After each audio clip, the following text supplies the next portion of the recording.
ஸ்ரீமத் வால்மீகி ராமாயணம் அயோத்தியா காண்டம் chapter 118. Sita கொஞ்சம் கூட அசூயை இல்லாம அனசூயனுடைய வார்த்தையை கேட்டு, அம்மா, உங்களுடைய உபதேசத்தை நான் குணமா ஏத்துக்கிறேன். தாங்கள் இப்படி சொல்வது ஒரு பெரிய ஆச்சரியம் இல்ல. லோகத்தில் உள்ள ஸ்திரீகளுக்கு பர்த்தாதான் குரு அப்படிங்கிற தர்மம் எனக்கு தெரியும். என் பர்த்தாவிடத்தில் உத்தம குணங்கள் ஒண்ணுமே இல்லாட்டாலும் நான் அவரை பேத புத்தி இல்லாம உபசரிக்கணும். அப்படி இருக்க அவர் சகல கல்யாண குணங்களும் பொருந்தியவர், கருணாநிதி, இந்திரியங்களை எல்லாம் ஜெயிச்சவர், வைத்த பிரீத்தி மாறாதவர், தர்மாத்மா, என் தாயைப் போல என்னிடத்தில் அன்பு கொண்டவர், என் அப்பாவைப் போல எனக்கு பரம க்ஷேமத்தை பண்றவர். அவர்கிட்டக்க நான் எப்படி நடந்துக்கணும் அப்படிங்கிறத பத்தி சொல்லணுமா? மகா பராக்கிரமசாலியான ராமன் கௌசல்யா தேவி இடத்தில் நடப்பது போல மற்ற ராஜ பத்தினிகளிடத்திலும் வேத புத்தி இல்லாம நடந்துக்கிறார். ஒரு ஸ்திரீயை தசரதர் ஒரே ஒரு தடவை பார்த்திருந்தா கூட போதும். ராமன் தன் பிதாவிடத்தில் மிகுந்த பிரீதி வைத்தாலும் தர்மங்களை அறிஞ்சதாலும் கர்வத்தையும் அகங்காரத்தையும் விட்டுட்டு அவளை பெற்ற தாயை போல உபசரிக்கிறார். மனுஷ சஞ்சாரம் இல்லாத இந்த பயங்கரமான காட்டுக்கு நான் வரும்போது கௌசல்யா தேவி எனக்கு செஞ்ச உபதேசத்தையும், என் விவாக காலத்துல அக்னிக்கு முன்பாக என் தாய் செய்த உபதேசத்தையும் நான் மறக்கவே இல்லை. அவையாவும் உங்களுடைய உபதேசத்தால் இன்னும் உறுதியாயிடுத்து. பர்த்தாவுக்கு பணிவிடை செய்வதை விட மேலான தபஸ் வேறு எதுவுமே பெண்களுக்கு கிடையாது. என் கணவனுக்கு பணிவிடை செய்ததால் சாவித்ரி உத்தம லோகங்களை அடைஞ்சா. நீங்களும் அப்படித்தான். பெண்களுக்குள் உத்தமியாக ஆகாசத்தில் தேவதையாக விளங்கும் ரோகிணி சந்திரனை விட்டு ஒரு நிமிஷம் கூட பிரியறதில்ல. இப்படி அநேக பதிவிரதைகள் பர்த்தாவுக்கு பணிவிடை செய்து அந்த புண்ணியத்தால உத்தம லோகங்களை அடைஞ்சிருக்கா அப்படின்னு சொல்லி சீதை சொல்றா. அனசூயை சீதையனுடைய வார்த்தையால ரொம்ப சந்தோஷம் அடைஞ்சு, அம்மா குழந்தை, நான் கடுமையான தபச பண்ணி அபூர்வமான மகிமை எல்லாம் அடைஞ்சிருக்கேன். அந்த பலத்தால உனக்கு என்ன வரம் வேணுமோ கேளு, கொடுக்க சித்தமாயிருக்கேன் அப்படின்னு சொல்றா. நீ சொன்ன வார்த்தைகள் உச்சிதமாகவும் ரொம்ப மதுரமாகவும் இருக்கு. அதை கேட்டு எனக்கு ரொம்ப சந்தோஷம் ஏற்படுறது. உன்னோட இஷ்டத்தை நிறைவேற்ற நான் சித்தமா இருக்கேன். வேண்டிய வரத்தை கேளு அப்படின்னு சொல்றா. ஆச்சரியப்பட்டு சிரிச்சுண்டு விசேஷ தபோபலத்தை உடைய அனசூயையை பார்த்து, தங்களை தரிசித்ததாலும் தங்களுடைய சேர்க்கையாலும் அனுகிரகத்தாலும் என் கோரிக்கைகள் எல்லாமே நிறைவேறிடுத்து அப்படின்னு சொல்லிட்டு சீதை சொல்றா. அதை கேட்டு அனசூயை சகல தர்மங்களையும் அறிந்தவளானதால சீதையனுடைய வணக்கத்தையும் பக்தியையும் பார்த்து இன்னும் அதிக சந்தோஷத்தோட, குழந்தை, என் சந்தோஷம் பயனில்லாம போகக்கூடாது.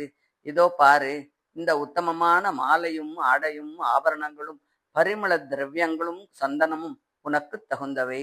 இவைகளை நீ தரிச்செண்டா உன் அழகுக்கு எல்லையே இருக்காது. இவைகளை எல்லாம் வாங்கிக்கோ.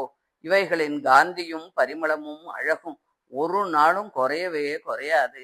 நாராயணனுடைய தேஜஸையும் அழகையும் மகாலட்சுமி தன்னோட காந்தியால விருத்தி செய்வது போல இந்த சந்தனத்தால உன் பர்த்தாவை விசேஷமா பிரகாசிக்கும்படி நீ செய்வாய் அப்படின்னு அதெல்லாத்தையும் சீதைக்கு கொடுக்கிறா. ஜானகி அந்த மாலையையும் ஆபரணங்களையும் வஸ்திரங்களையும் சந்தனங்களையும் அனசூயை கொடுத்த அதே பிரீத்தியோட தானும் வாங்கிண்டு அந்த ரிஷி பத்தினிக்கு பக்கத்துல வணக்கமா உட்கார்ந்துக்கிறா. அப்போ அனசூயை ஏதோ ஒரு விஷயத்தை கேட்க நினைச்சு, குழந்தை, ராகவன் சுயம்வரத்தால உன்னை விவாகம் பண்ணிண்டார் அப்படின்னு கேள்விப்பட்டிருக்கேன். அது எப்படி நடந்ததோ அதை எனக்கு விஸ்தாரமா நீ சொல்ல நான் கேட்கணும் அப்படின்னு ஆசைப்படுறேன் அப்படின்னு சொல்லி சொல்றா. சீதை ஜனகர் என்ற ராஜரிஷி மிதிலையில தர்மமா ஆட்சி பண்ணிட்டு வரார். அவர் மகா வீரர், தார்மிகர், க்ஷத்ரிய தர்மத்தை குறைவில்லாம அனுஷ்டிக்கிறவர், நியாயமா ஜனங்களை ஆளக்கூடியவர். ஒரு சமயத்துல அவர் யாக பூமிய கலப்பையால உழும்போது நான் பூமியை பிளந்துண்டு அவருக்கு புத்திரியாக பிறந்தேன். யாக விதிப்படி அங்குள்ள ஓஷதிகளை பிடிப்பிடியாக பிடுங்கி இருந்து கொண்டிருந்த அந்த மகாத்மா புழுதி படிந்த தேகத்தோடு இருந்த என்னை பார்த்து ரொம்ப ஆச்சரியம் அடைஞ்சு போனார். சகல பூதங்களிடத்திலும் பிரீதி உள்ளவர் ஆனதால வெகு காலமாக குழந்தை இல்லாத காரணத்தால என்ன மடியில வச்சுண்டு, இவள் என் பொண்ணு அப்படின்னு என்கிட்ட அளவற்ற பிரீத்தியோடு இருந்தார். அப்போ அரசனே, இவள் உனக்கு தர்மபுத்திரி அப்படின்னு ஆகாசத்திலேருந்து ஒரு அசரீரி வாக்கு உண்டாச்சு. அதை கேட்டு ஜனகர் ரொம்ப சந்தோஷமடைஞ்சு தன் பிரியமான பாரிய இடத்துல என்னை கொடுத்தார். எப்பவும் யாக யஜ்ஞங்களை செய்வதிலேயே நோக்கமுள்ள ஜனகரும் அவருடைய பாரியையும் பெற்ற தாயைப் போல என்ன அன்போட வளர்த்துண்டு வந்தா. பிறகு எனக்கு விவாக காலம் கிட்டக்க வந்துடுத்து அப்படிங்கிறத பார்த்து தரித்திரன் தனக்கிருந்த அல்ப தனத்தையும் இழந்து வருந்துவது போல எங்க அப்பாவுக்கு ரொம்ப கவலை வந்துடுத்து. லோகத்துல ஒத்தன் தேவேந்திரனை போன்றவனாக இருந்தாலும் கூட தம் பொண்ணுக்கு விவாகம் செய்ய வேண்டிய காலம் நெருங்கின போது அப்படி செய்யாம வச்சென்றிருந்தா அவனை போன்றவர்களும் தாழ்ந்தவர்களும் அவனை அலட்சியம் பண்ணுவா. அந்த அவமானம் தனக்கு நெருங்கினதைக் கண்டு ஓடமில்லாமல் சமுத்திரத்தின் நடுவில் தத்தளிப்பவன் கரை காண முடியாமல் எப்படி தவிப்பானோ அப்படி ஒரு கவலை அவருக்கு வந்துடுத்து. நான் மற்றவர்களைப் போல ஸ்திரீயின் வயத்திலிருந்து பிறக்காததுனால எல்லா விதத்திலும் எனக்கு தகுந்த கணவனை எத்தனை சிரமப்பட்டு தேடியும் கிடைக்கல. பிறகு ஒரு யுக்தி தோணித்து. முன்பு ஒரு சமயத்துல அவர் மகா யாகம் பண்ணும்போது வருணன் அவருக்கு உத்தமமான வில்லையும் குறையாத பானங்கள் நிறைந்த 2 அம்பரைகளையும் அவருக்கு கொடுத்தார். அது மனிதர்களால் அசைக்க முடியாதது. பூலோகத்தில் உள்ள அரசர்கள் எத்தனை பாடுபட்டும் கனவிலும் கூட அதை வளைக்க முடியல.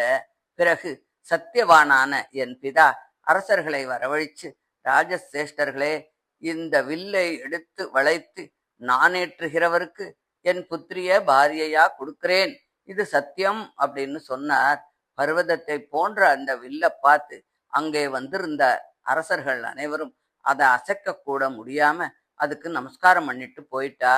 ரொம்ப காலத்திற்கு பிறகு மகா தேஜஸ்வியான இந்த ராகவனும் லக்ஷ்மணனும் விஸ்வாமித்திரரோட எங்க அப்பா செய்யும் யாகத்தை பார்க்க வந்தா. அந்த மகரிஷிய எங்க அப்பா விதிப்படி பூஜை பண்ணினார்.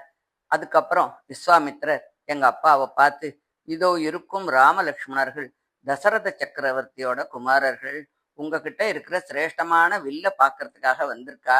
தேவதைகள் உங்களுக்கு கொடுத்த அந்த வில்லை ராமனுக்கு காட்டணும் அப்படின்னு சொன்னார்.